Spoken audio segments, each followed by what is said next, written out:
Morning everyone, welcome back to the channel. In the last video we looked at getting the gearbox back in the car over here, and I had just a couple of little bits left to do on the back of the box, get the rear bolts in. I thought I'd videoed it, but it looks like I didn't. Bit of a novice noob mistake, but never mind. But the back end of that gearbox is in.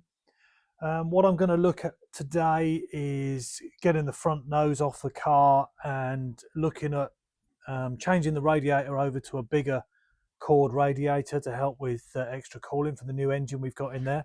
I did pick up my new spare engine there as well, which I had built up, so I've got a good spare ready to swap in should we get any issues next year with the engine in the car, which I hope we won't, but you never know.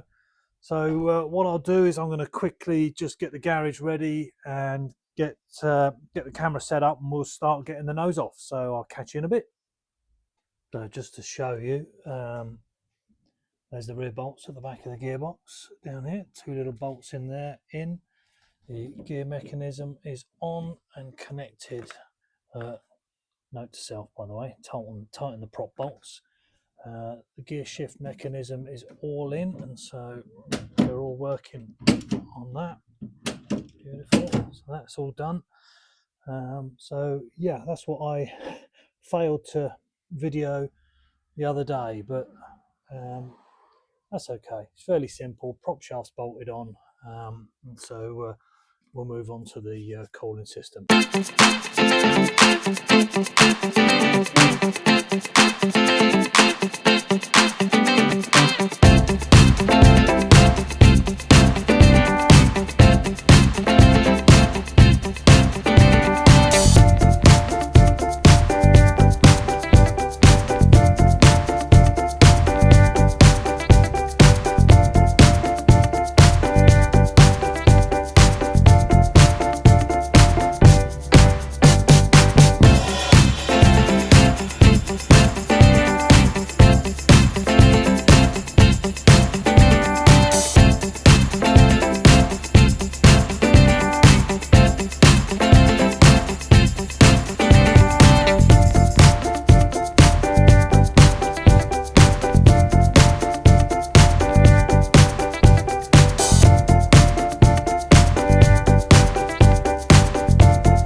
So, radiator out, old radiator out, new radiator here. So we've got a big cord aluminium rad. That one there is actually out of a Volkswagen Polo, believe it or not.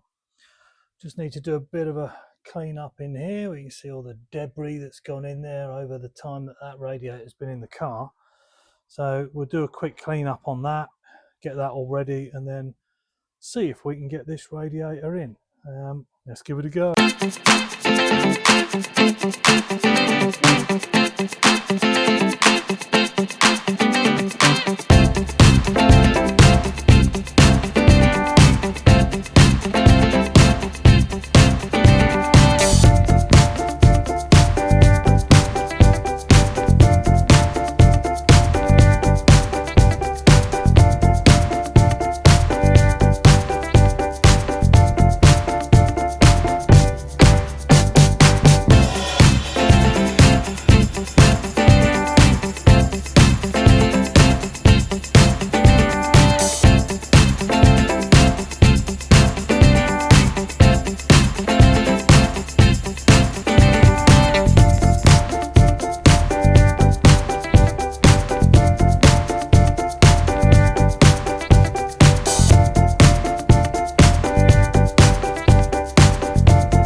quite as simple as I first thought. So we've got a slight problem with it in that this lug on here, wherever I am, where am I here?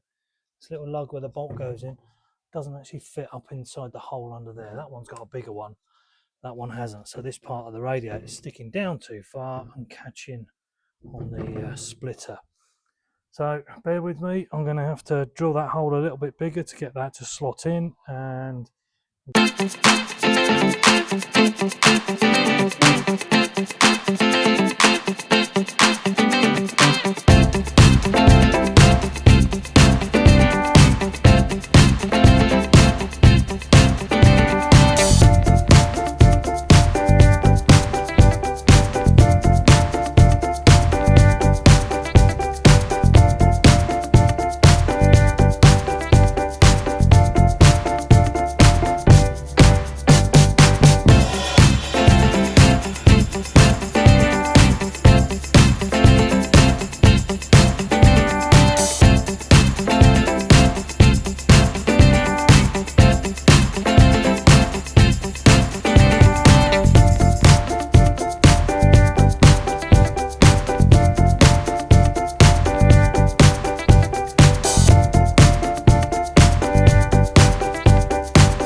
so near but so far. Got it all in there, got it all back together, and then couldn't quite get the hose on, so I've had to pull it all apart again, and we go again. So you're gonna have to just bear with me. It's turning out to be a complete nightmare, but never mind.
Sometimes this stuff is just wants to beat you up every time you try and do it, but I guess as you saw on the time lapse, eventually we got there. The radiator's in, the pipe works are on, the splitter's back on, it's all sat there, so we can get the nose back on it.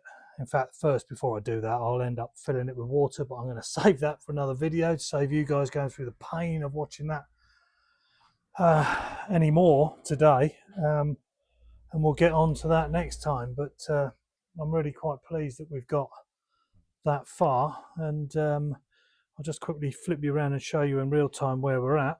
So there we go, the radiator's in. Need to sort out a couple of these little bits where I've flattened the fins a little bit, and they're so brittle, but all the pipe work's back on, which actually runs, probably better to show you this side, but these pipework aluminium pipes run up the side here, so they come from the top and bottom radiator hoses up into the engine bay. You get one pop on here, there's a clip I haven't done up, and there's another clip I haven't done up which goes onto the bottom of the engine, and then this one comes round here and bolts into the back of the cylinder head. So that's all back in. I'm pleased and relieved that I've got that far, but yeah, these things are sent to try us, I suppose. So that's probably it for this video. It does remind me of some of the grief that my friends in the koi world have. Steve Perkins of Koi Services and Vince Goodall of Twisted Koi. You know, you always have the grief and what have you, and you just have to think on your feet and try and sort these things out. Jobs for next time will be getting the hydraulic clutch sorted out, filling up with water, filling up with oil, and then we should be in a position to test spin over the engine and fire it up and see where we've got to. So I'm looking forward to that. And so StevoTube 2007, I will catch you next time on the channel, and thanks for bearing with me and watching. Cheers.